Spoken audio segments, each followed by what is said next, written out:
Hey everybody, it's me, Kat, and I am back with this is Sting's episode 30.2, Sting's part 2 of 15. So this morning he announced to me, eventually, everything has this long-winded, overdramatic, roundabout, meandering stream of exposition that, oops, spilled my coffee, let me clean that up.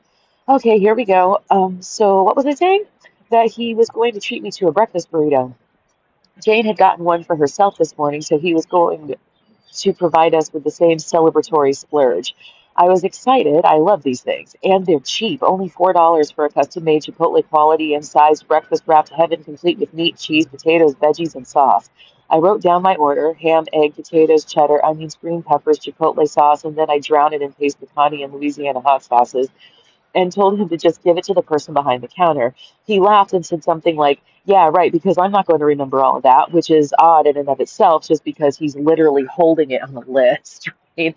Like, why would you need to? I literally just gave you a script. Anywho, God, I bet these things are like 7.99 now. I have been, I mean, obviously everybody has been talking about this for like the longest now, but I feel like I feel like everybody has their one item that they get blindsided by inflation with. And for me, it was almond butter at Target yesterday. Like, I swear to God, this shit used to be $4 and it was 7.49.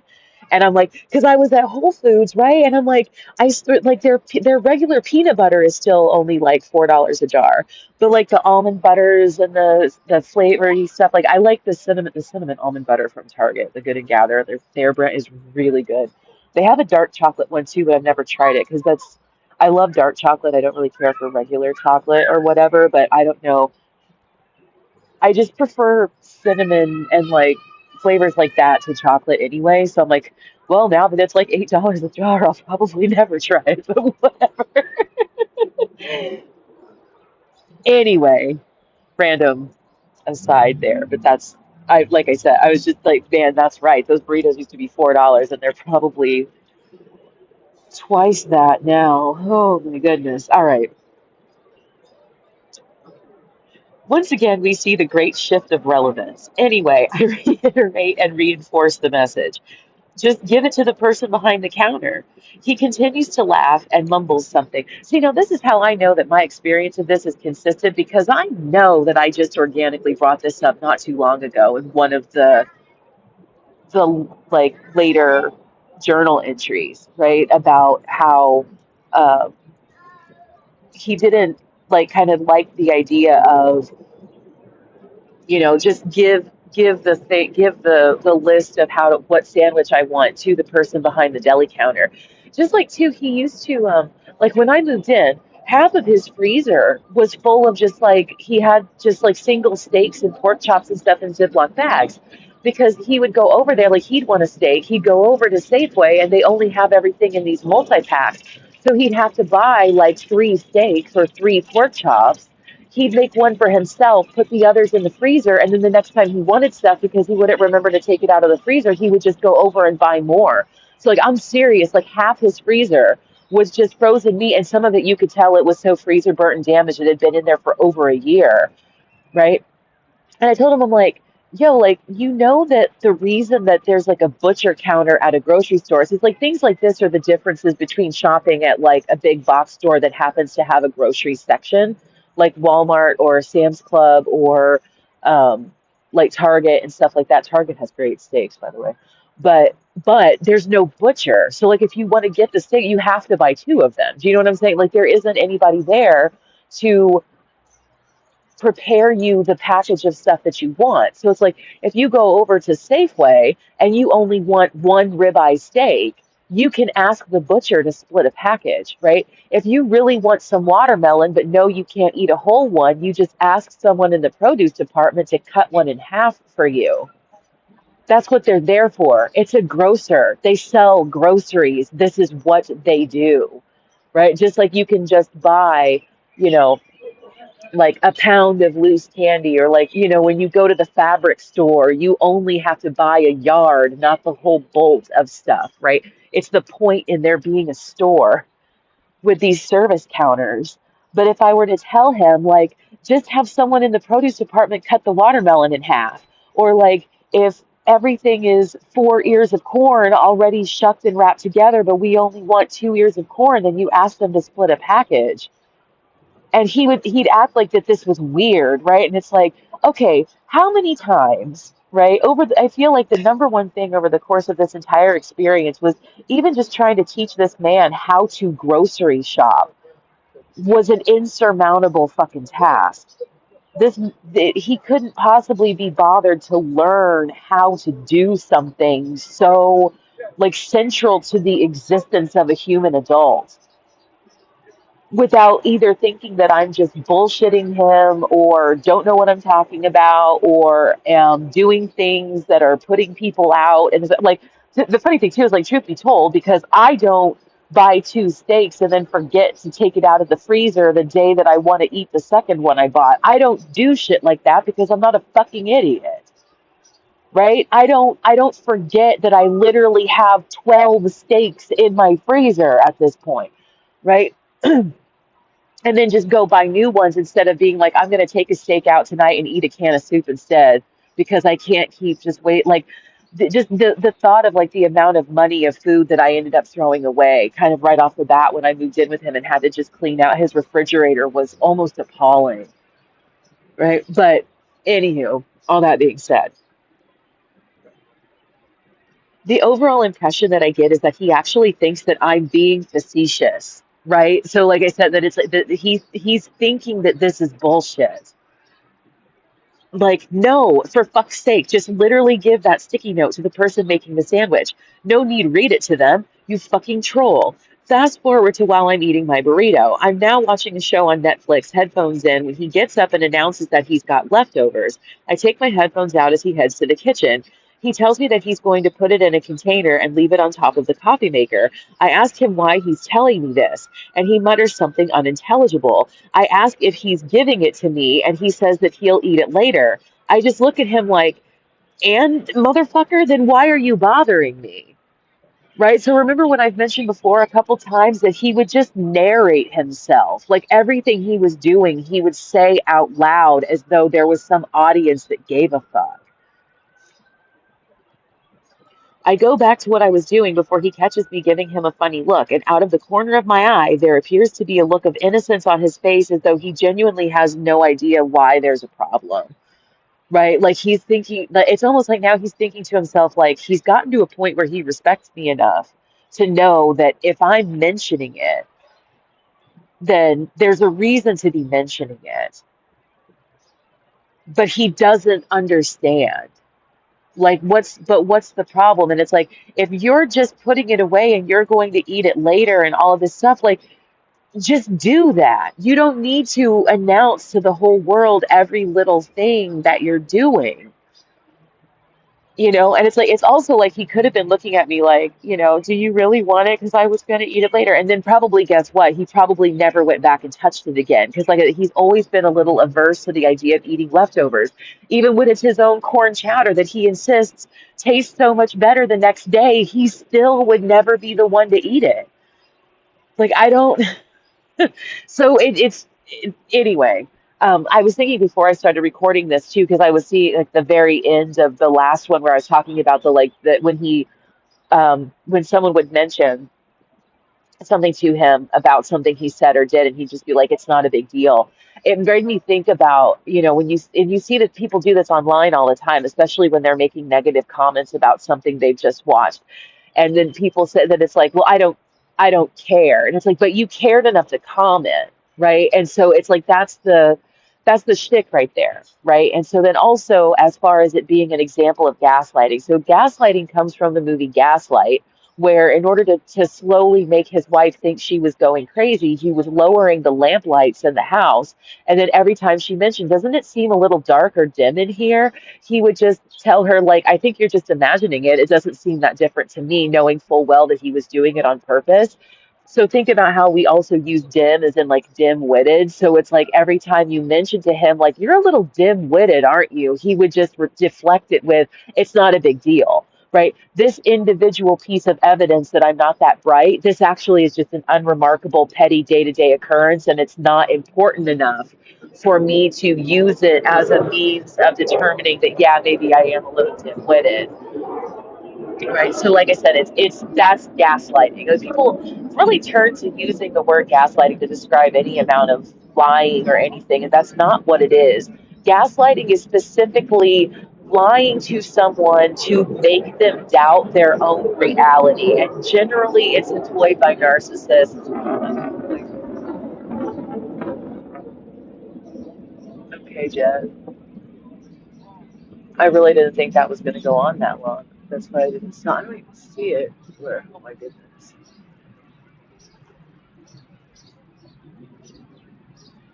Weird.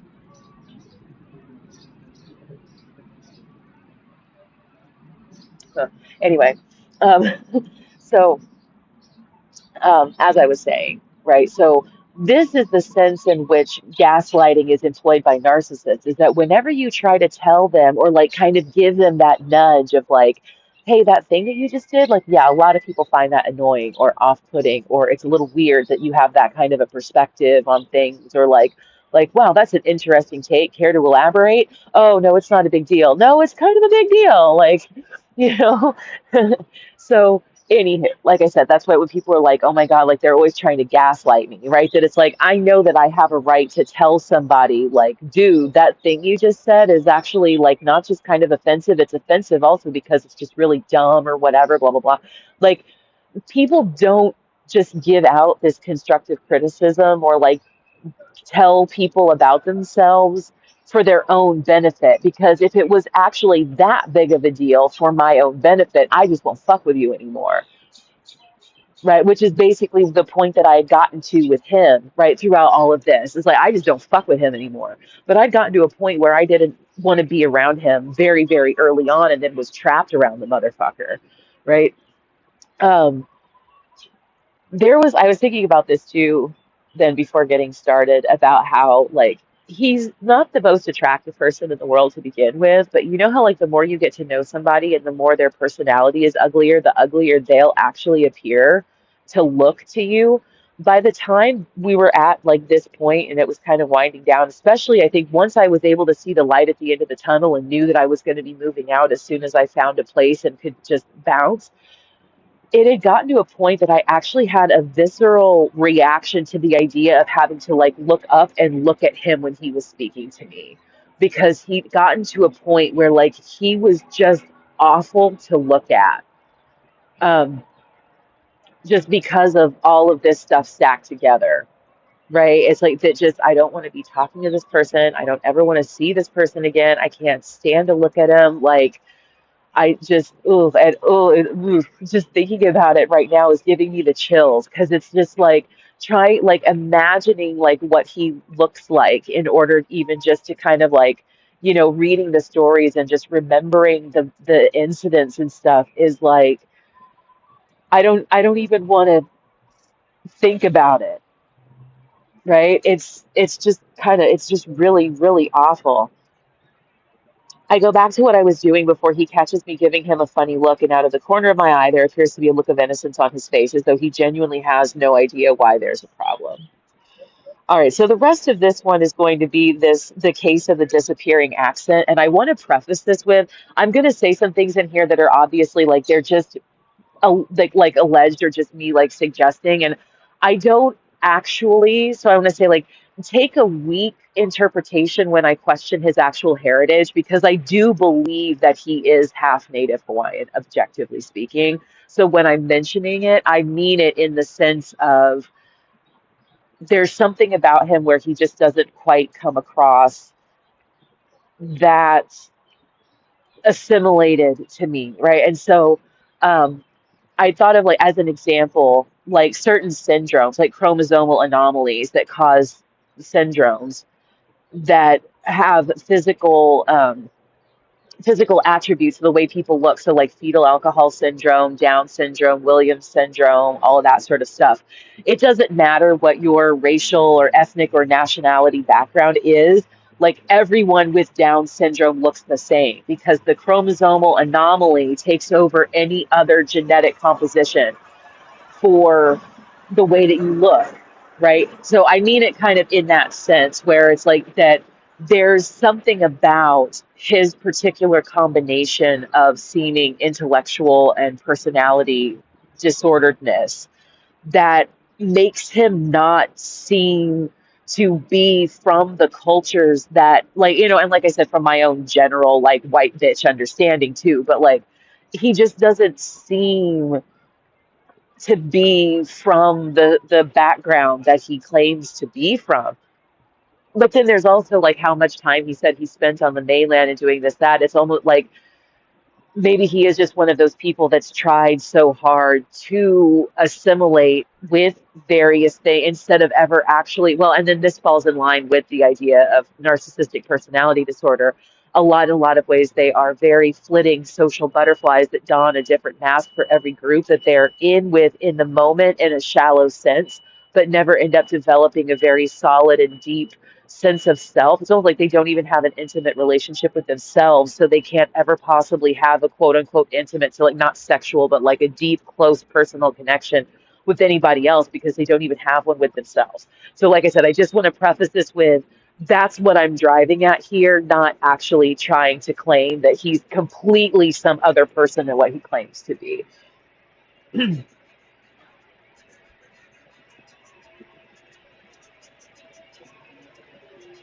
Here comes the lawn tractor.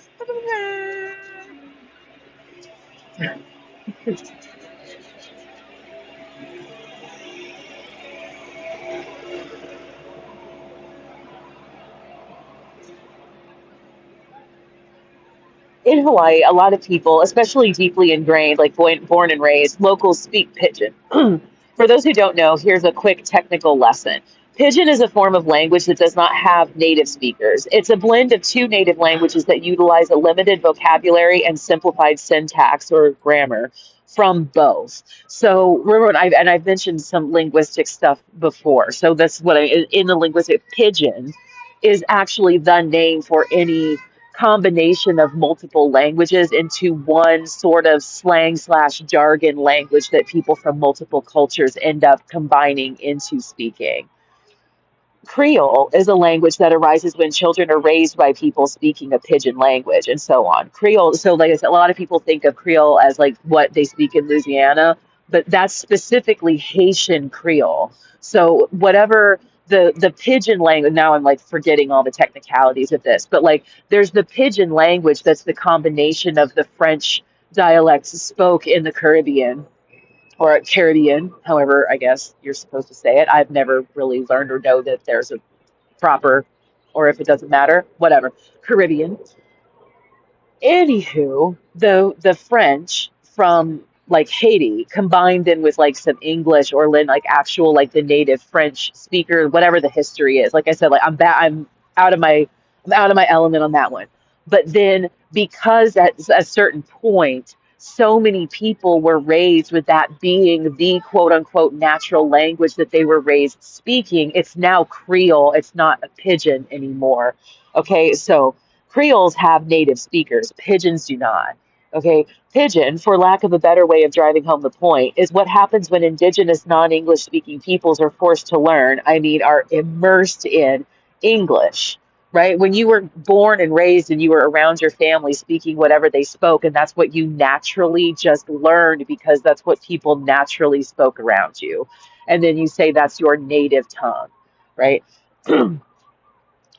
Hawaiian Pidgin, or just Pidgin, right, for the sake of this, is a Creole language. Hawaiian and English are co-official languages in Hawaii, and speakers of Pidgin, properly speaking Pidgin, actually speak a third language called Hawaiian Creole English. Okay, I forgot that I got this technical about so because this is what I'm getting at when I say there's something about him that just doesn't come across as fully native to me. His pidgin isn't full ass pidgin, right? Like you can tell when somebody's just putting it on. I always feel like that's in making the band with Aubrey, be like, you can tell when someone's just trying to sing. I probably even mentioned that as an example here. But like, when someone can really feel and understand the music and you can tell, when someone's just trying to sing and when someone can actually feel the words that are coming out of their mouth. Okay. This means that of the approximately 500,000 people that speak real Hawaiian Pidgin are actually bilingual. I've been around a lot of multilingual and non-native English speakers in my life. I've known people that can put down and pick up back and forth without accent one way or another. A few of my friends in Florida that were raised in bilingual households speak perfect, unaccented English and Spanish. So one of the girls that I worked with, that's a friend of mine, that her family's from the Dominican Republic. I don't think she was born there, but maybe she was, but then raised in the Bronx, like raised in New York. And she could seamlessly, like she could say a sentence in English, and then when she realized that the person, like the customer she was talking to, would probably be more comfortable in Spanish, would just snap to it. Perfect fucking English to perfect fucking Spanish. If you recorded her, you could easily convince someone it was two different people. Okay, that's the specificity that I'm talking about here. While he claims to have been born and raised here on Oahu in a small yet very recognizable town by parents and especially grandparents who taught him in all the Hawaiian ways, I've seen him argue with people on Facebook and in legislative testimonies as though he speaks fluent Hawaiian, then misuse Hawaiian. What the weird typo? Don't know what happened there. Hawaiian words and phrases in the same sentence, just like he does with English. Thought I should mention that, right? He just doesn't seem native Hawaiian to me.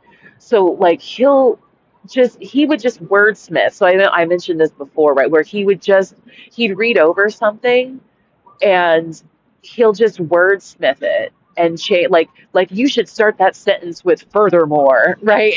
Instead of meanwhile or some shit like that, right? Where you're just like, dude, that's just nitpicking because you really don't have anything to say. So he would so he'd submit written testimonies to bills and stuff in the legislature, and it's public. Anybody, you can go to the measure itself on the website and read all of the submitted testimonies. Well, that's gonna put a fucking monkey wrench in some shit. Man, I really didn't want to have to cut this short, but I don't know, they're about to cut down a tree or something back here. And I think I'm gonna have to just cut it off there and I'll have to come back and finish recording it at a later time. Um, but yeah, and that's a decent enough place to stop. I'm gonna go ahead and type in a marker here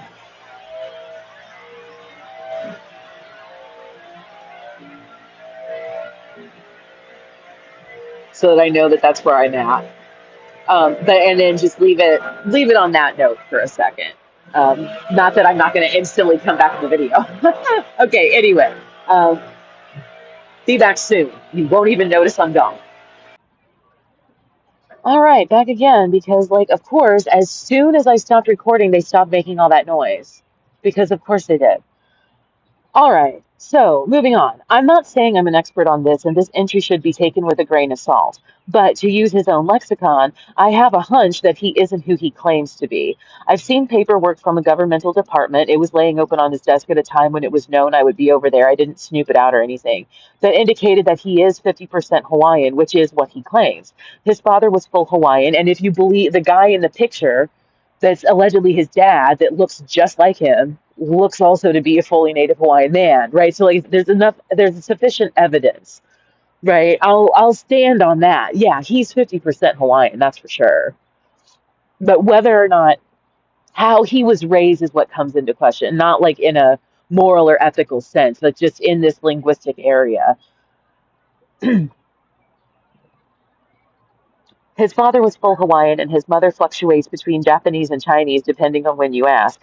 I have no idea how he got an Irish last name. His overall demeanor is a little too high strung for the expected layback brother. Okay. The only time he's high strung like a New Yorker who works on Wall Street. Like I said, like when I'm saying he's like fucking strung, he's like scrat. He's constantly like on something, right? It's fucking wild. The only time I have ever noticed him using even the accent of Hawaiian Creole is while he's on the phone, and even then it seems limited to only as much as I know myself. In other words, it's the kind things anyone who spent enough time here pick up. Oh man, I didn't realize it was going there. Okay. Yeah, so like in other words, it's the kind things anyone who spent enough time here one pick up. In other words, it's the kind things any okay, oh my God. Anyway, what comes to mind as the perfect example is Mariah Carey's song Cruise Control, when she takes on the vocabulary and accent of her featured artist partner Damian Marley in a verse. Her accent and lyrics are authentic enough, but no one would ever be fooled into believing that Mariah is actually from Kingston. Actually, yeah, that's a really good example, right? It's good enough, right? And I think because I've been like watching and then I've re-immersed myself in the enjoyment of Mac Lethal's 27 Styles of Rapping video recently, um,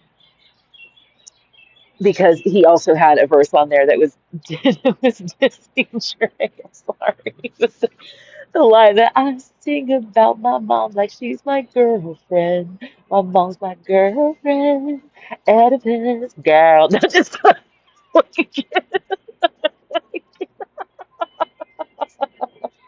anyway. Oh my goodness. So when he gets to the part where he has reggae on the list, but then he's like, nope, I draw the line here. I'm not doing a Jamaican accent. Next, right? He's like, I'm not gonna sully the people in this way. Right? It's like, so, sometimes refusing to butcher an accent has more to do with respecting the culture than just not wanting to embarrass yourself, right? So, like I said, it's like it takes quite a bit. I mean, think about how much actors and stuff work with a dialect coach in order to get stuff right, right? You know what I mean? That this is something people take seriously. So when I'm saying like when he's doing it, right? When he would speak pigeon, it sounded like someone pretending to speak pigeon, right? It didn't sound, it didn't sound like it was very natural and not even a well learned, unnatural, okay, use of the dialect. All right. Woo. The only time I have ever noticed him using even the accent, oh, we did that paragraph already. Okay, I lived on Kauai for a little over a year before I moved to Oahu, and I had the great fortune of knowing many native Hawaiians from the North Shore and all over the island. They spoke HCE all the time. It's the language they spoke. Many of them do, and they were all approximately the same age as him, from towns of similar size and popularity. I honestly can't imagine how or why, if the story he tells about himself is true, he doesn't speak more HCE and less standard English. I don't think I've ever even heard him say the kind, which is pretty ubiquitous. The phrase is so recognizable that it's the name of a popular, internationally recognized sporting goods brand, Dakine.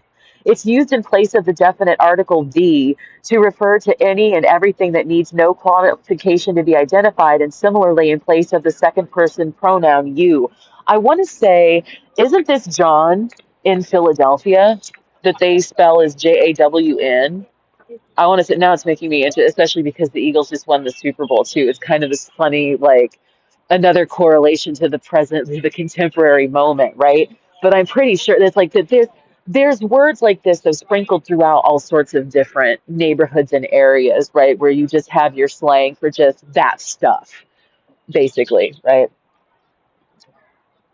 If you're on a boat and the captain says to you, bring me Dakine rope, Dakine is expected to know Dakine rope. When it's raining, you wear Dakine jacket. Which jacket? You know Dakine. Dakine one no get wet, right? You're supposed to know what they mean by Dakine just from the context of the conversation. I can't imagine, like, no, just gonna, like if you were going to take the dogs for a walk and you would just be like, bring me Dakine, you know I mean the leash, right? That's it. Okay. I can't imagine a possible world in which he's actually from Hawaii and doesn't ever use Dakine. But he used Dakine accent when he's on the phone with Dakine. Get it? At the end of the previous sting, I said, no need read it to them, which some, if not many of you, probably noticed is missing the preposition to, as in no need to read it to them.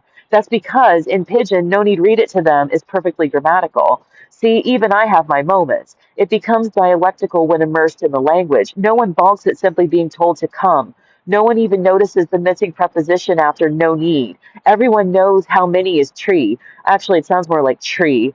The bottom line is that when he does use pigeon, it sounds put on, just like when I do it. Like remember, like how I was saying, like he would mispronounce jetty and like Wi-Fi and eon. So in Hawaiian, the vowels are pronounced a, e, a, o, u, And it's always like that. And when the vowels are combined, it's just the vowel sounds combined. When you see AI, it's pronounced I, and that's how you get I, saying that quickly, right?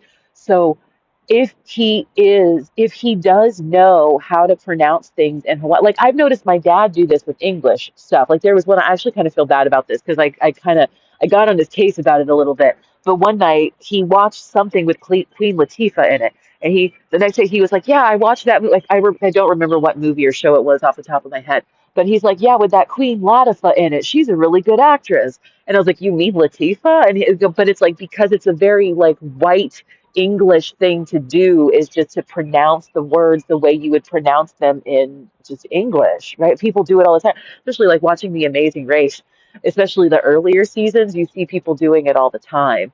You know, they're running around in India or Thailand and they're trying to just pronounce things the way it would be pronounced in English without even realizing like no one knows what you're talking about because the words coming out of your mouth don't match even remotely close to what you're trying to say.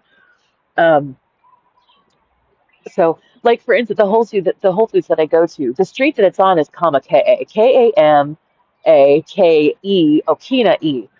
None of the street signs have okinas or kahakos in them. So the kahako is the line over the vowel that makes it sound a little bit longer, and then the okina is actually a glottal stop consonant.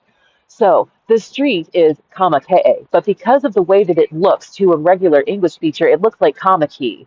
So they will be on the phone with their Uber drivers or whatever, like, we're here on Kamaki Street. Nobody knows what Kamaki Street is because everybody knows it's kind of a major-ish street. It connects Kapiolani with Ala Moana Boulevard. So like everybody knows what Kamakee is. Nobody like local knows what the fuck Kamaki is. And even like if you were to think of like what Kamaki would be if it were spelled in Hawaii, it would just be Kamaki. Maybe even an I with the kahako over it.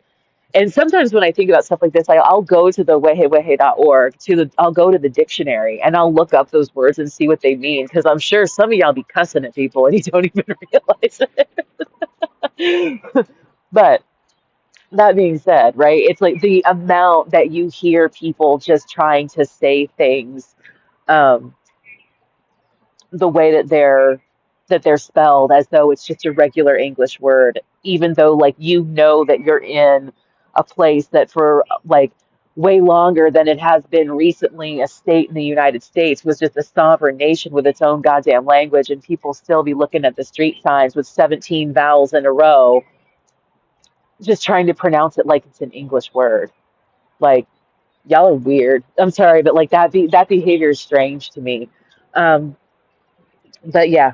Anywho, Anywho, I wonder sometimes if he even realizes that he's speaking out loud, or at the very least, that he's audible. I also got the feeling last night while we were watching TV that he has auditory hallucinations of me asking him questions or saying things.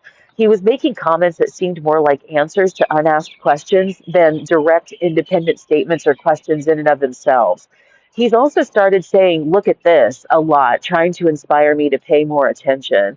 I don't know why it agitates him so much that I'm not giving my undivided attention to these shows. Maybe in the same way that it agitates me that he eats half of his dinner, then almost immediately eats a bowl of cereal or ice cream. Who knows? That's another thing that would be really weird. Right? So it's like if let's say like we have some regular meal, like spaghetti with a side of some vegetable and garlic bread, and I give him like what one decent, regular size like spoodle scoop of spaghetti, one piece of garlic bread, a nice spoonful of vegetables, like nothing completely out of fucking reach, right? To eat. And he'll eat like he'll barely touch the vegetables, he'll eat the garlic bread, the meat sauce off the top of the spaghetti and half the noodles, and then be like, "Oh, I'm so full, that was so good." Da da da da da. He'll throw his stuff in the trash, wash the dishes, take out the trash, come up, and then eat a bowl of cereal. And at first I was like, well, maybe he's one of those people that really takes the whole like save room for dessert thing seriously. But it was weird because when he would finish eating, he would make like a big show about like being stuffed.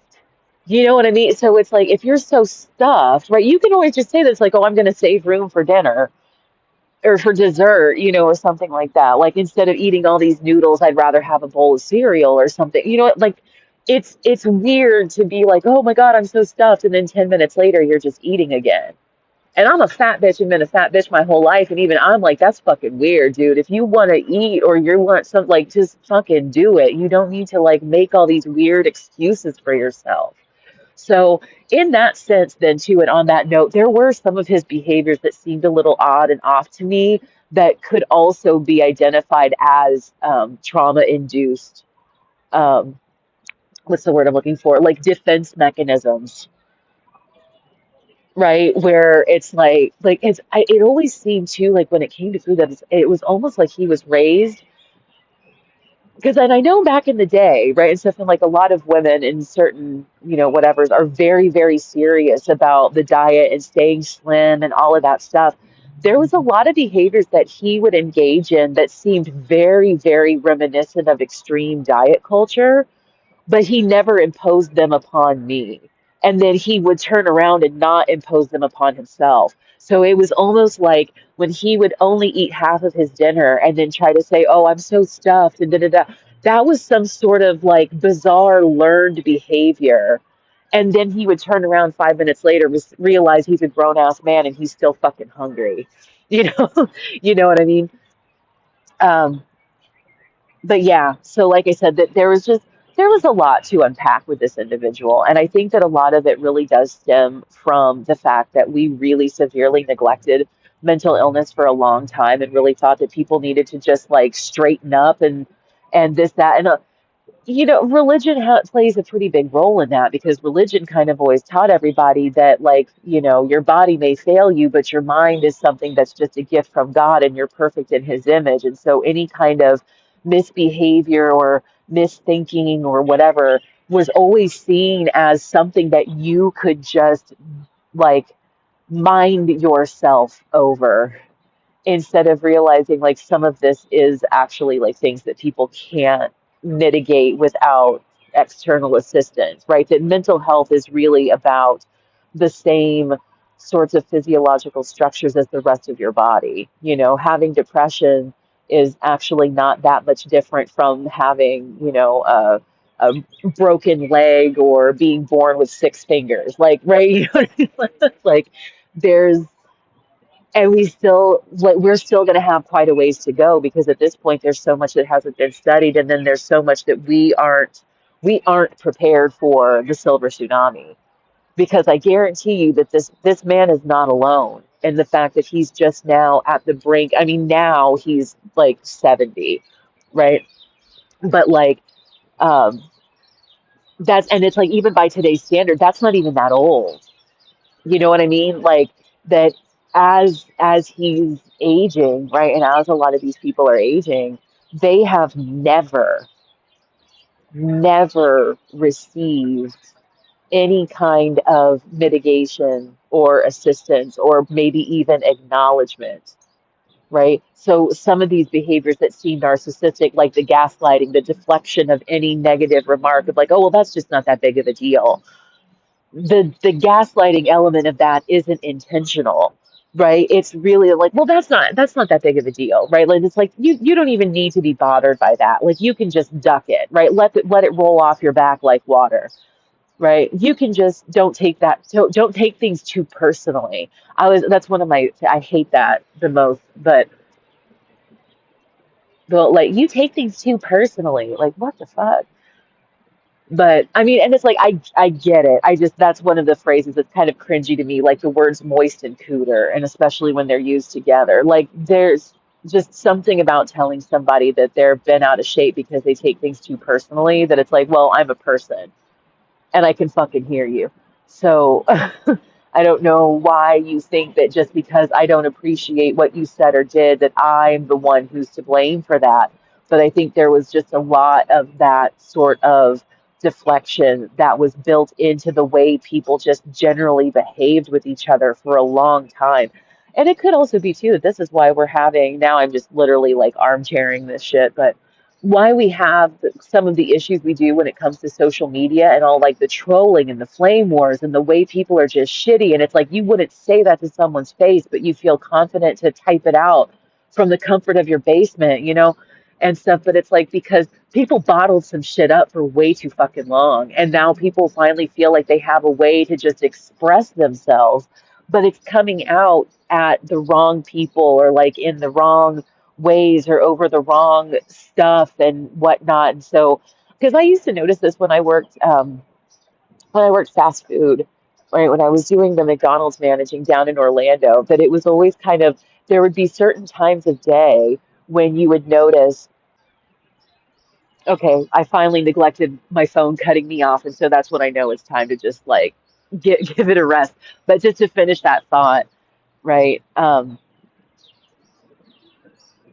that when people think that customer service jobs like aren't that bad or things like, well, how much do you honestly expect to be paid for like flipping burgers? You would be surprised how much. I have a cousin named Karen. I think that like, but it's a good thing that people do have this avenue. I think we're just like going through some growing pains as a society, um, to people are getting some things off their chest, and it's going to be a while as people are being that authenticness of themselves. I feel like there's a lot too of like conversations, I like with repetitive stuff, especially when it comes to things like um, a lot of things that are typically associated with various forms of bigotry. So there's a lot of like myths, misunderstandings, and fallacies that have to do like things like with fat shaming, misogyny, um, politics to a certain extent, race to a certain extent, poverty, right, and things like that, that it's there's a lot of, oh my God, it's 2025 and we're still having to tell people that like this belief is complete and utter bullshit. Like it's getting to a point now where it's a little exhausting. I will absolutely, I will 100% side with people on that. But at the same time, I'm an older millennial.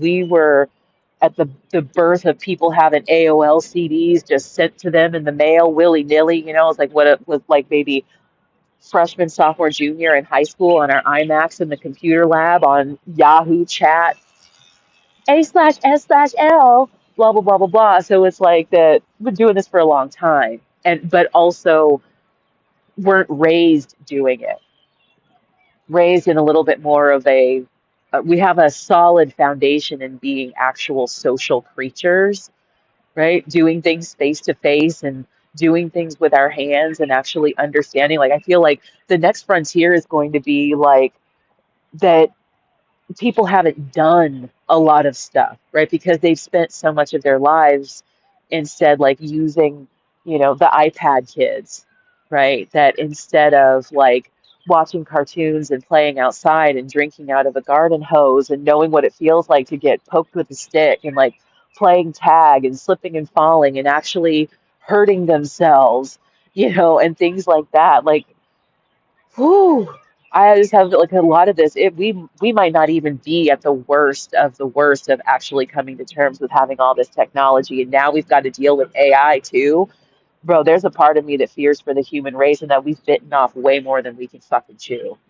And a lot of that viewpoint comes from spending an extended period of time in poverty. I've had my own ups and downs. I've never been better than just middle class, but I've experienced brief moments of wealth situations, like when I was on the Disney college program and they ran out of the housing and they had to put us up elsewhere. And me and four other girls shared a 5-bedroom house with a swimming pool and a jacuzzi out in the fucking fancy ass Davenport golf course resort area.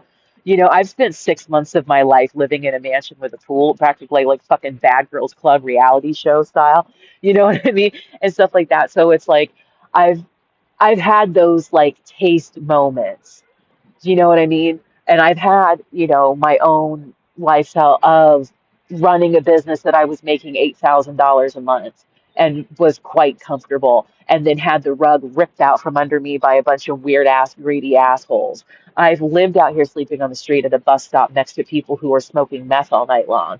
I've I've run the gamut, right? And I've done the jobs. I've worked at Disney World. I've worked in hotel housekeeping in various hotels, right? From a Holiday Inn to a Westin resort on Kauai that was $1,400 a night. Okay.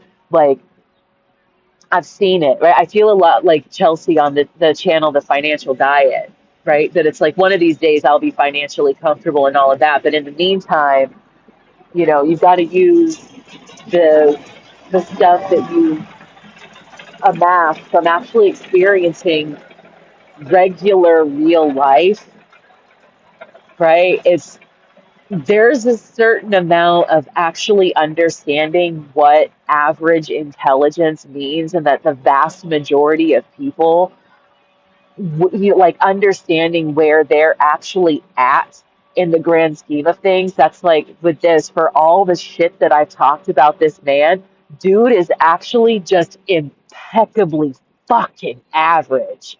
And I think that's maybe what actually irritates me about him the most, was this almost seemingly emotional desire to vacillate between being disabled and being exceptional, instead of just riding the rail that he was actually given in life, and just riding the straight and narrow, steady as she goes of being fucking average, right? Just being fucking normal, right? Jesus fucking Christ, right? That can people just kind of, it would be nice to understand, like, coming to terms. And this is why with